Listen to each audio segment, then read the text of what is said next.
Hey, what's up YouTube? It's Story of Sam and welcome back to a brand new NBA 2K21 Next Gen build video. Today I'm going to be going over what I think is the best build in 2K21 Next Gen and exactly why this build is so good. I'm going to be showing you step by step how to make the build, attributes, takeovers, badges, and more. But if you guys are brand new here, make sure to hit that subscribe button down below. We are on the road to 2,000 subscribers. And of course guys, make sure to drop a like on today's video. It would help YouTube push my content a lot more. So without further ado, let's get straight into the build video. So first, the position, of course, it's 2K21 Next Gen.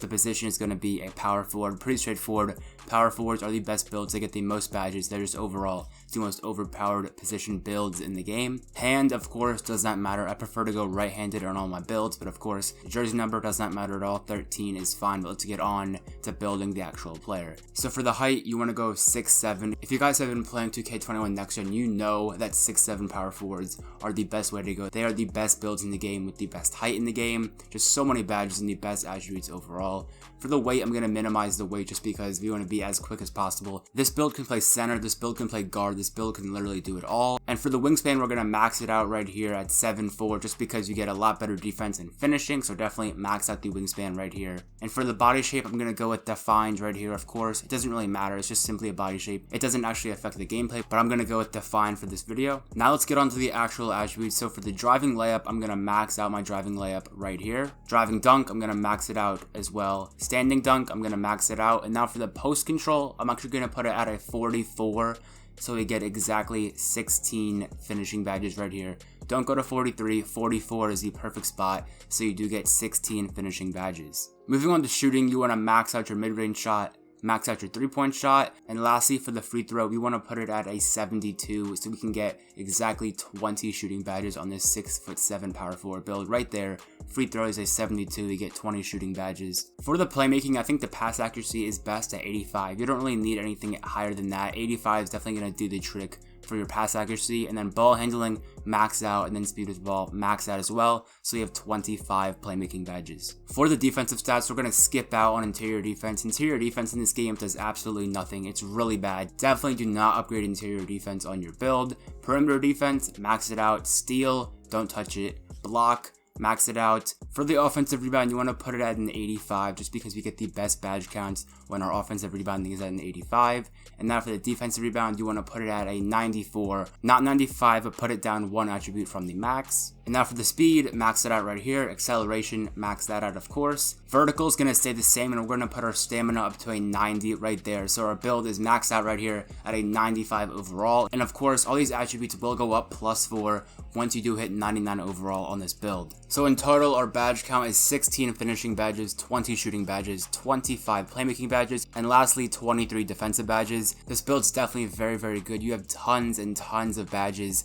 Joe Knows, I believe, popularized this build. This is like one of the most popular builds in the game, of course. The 6'7" power forward with these badge counts and stats. This build's absolutely insane, overpowered, and it's definitely one of the best builds in the game. And if you are brand new to the game, I definitely recommend you guys to make this build or definitely make a similar version to it. When I made my build, I put on 28 shooting badges. I realized you definitely don't need 28 shooting badges, and I wanted more finishing, playmaking, and defensive, and this build definitely has that. So 100% after playing on a build that's 6'7" and a power forward, these badge counts are definitely going to do the trick. Moving on to the takeover options. Now, of course, you can change these later on once you unlock all of your primary badges, like your finishing, shooting, playmaking, and defensive. Once you get all those badges, you will unlock the Mamba Mentality badge, where you can change your takeovers at any time. But for now, I like to use primary takeover as finishing moves. A great slashing takeover, helps you get a lot of contact dunks and finish through contact.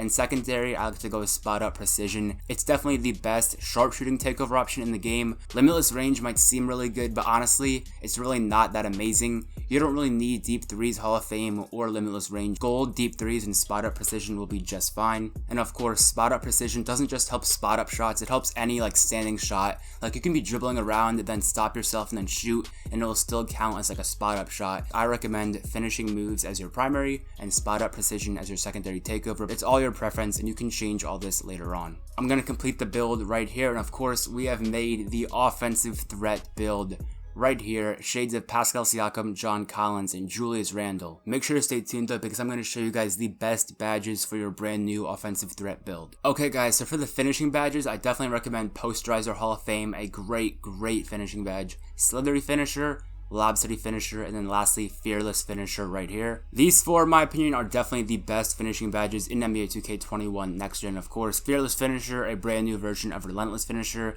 Posterizer, OG badge, just helps you get more contact dunks. Lob City Finisher, really good for catching lobs. And Slithery Finisher overall is just a great finishing badge. Moving on to the shooting badges, I'm going to put on Gold Green Machine right here. I'm going to put on Hall of Fame Blinders. Blinders is a great shooting badge. I'm going to put on Silver Deadeye, Gold Deep Threes. Of course, on this build, we don't get Hall of Fame Deep Threes, but still, gold is just fine. You can still shoot really deep with no Deep Threes on at all. This year, badges only complement your player. They aren't as important as they were in like 2K20, but of course, right here, Hot Shot Hall of Fame, a great new badge. Helps you get takeover so much faster. And of course, Hot Zone Hunter on Hall of Fame, another essential badge. You could take off Deadeye and put on like Tireless Shooter, Volume Shooter, or if you want to put on like Difficult Shots. I know Difficult Shots is really popular for the people that like to spam those fadeaway shots, but still, personally, these are my favorite badges in the game right here.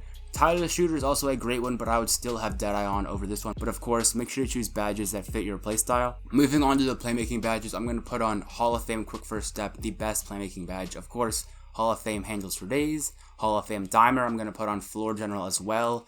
Hall of Fame Bailout. Bailout's very important this year. I also think Bullet Passer is a great brand new badge. I'm going to put that on actually Hall of Fame right here. Bullet Passer is great. And now for our last two upgrades, I'm going to put on Unpluckable. Now I think Unpluckable on Silver or higher is the best you should go. I would put it on Silver or above like every single time. I think you could take down like Bailout to like Silver, or maybe like Bullet Passer to Gold. And honestly, Floor General is optional, but I still think it is good to have it on, especially with the combo of Hall of Fame Dimer. No matter what playmaking badges you like, definitely max out Quick First Step and Handles for Days. They are by far the best playmaking badges in 2K21 Next Gen. And lastly, we are on to the defensive badges. I'm going to put on Hall of Fame Clamps, Hall of Fame Intimidator, Hall of Fame Rim Protector, Hall of Fame Rebound Chaser. We have 7 upgrades left. I'm going to put on Hall of Fame Ankle Braces just because in this game, ankle breakers happen so much, and honestly, ankle braces does help out a lot. And for our last 3 upgrades, I'm going to put on Bronze Box and Silver Chase Down Artist right there. These 4 badges, Clamps, Intimidator, Rim Protector, and Rebound Chaser, are probably the best defensive badges in the game. Definitely want to put those up. Ankle Braces is optional, but I still think it is a great badge. Box is definitely useful. I think Bronze is the best level for it. And Chase Down Artist isn't that great, but there aren't many other great defensive badge options. Anyways, guys, I hope you enjoyed today's video on the best build in NBA 2K21 Next Gen. If you guys did enjoy, make sure to hit that subscribe button down below. We are on the road to 2,000 subscribers. And of course, guys, make sure to drop a like on today's video. It would help me out a ton. It would help YouTube push my content a lot more into recommendations. And if you guys do want to watch more of my NBA or NBA 2K content, I'm going to leave an end screen right when this video finishes to 2 of my previous NBA or NBA 2K videos that I think you guys would really enjoy. So have a great rest of your day, guys. It's been Story of Sam, and I'm out. Peace.